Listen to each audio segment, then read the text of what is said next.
Thot Sheikhul Islam Ibn Taymiu rahimahullah në një fjalë të tij,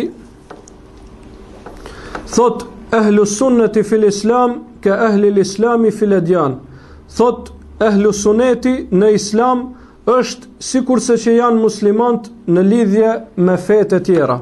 Pra sikur që është muslimani dhe islami feja mesatare dhe e vërtet prej Allahut subhanahu wa taala, po ashtu ehlu sunneti, pasuesit e sunnetit pejgamberit alayhis salam, janë mesatar në mes të dy ekstremeve të atyre që kanë shpikur bidate.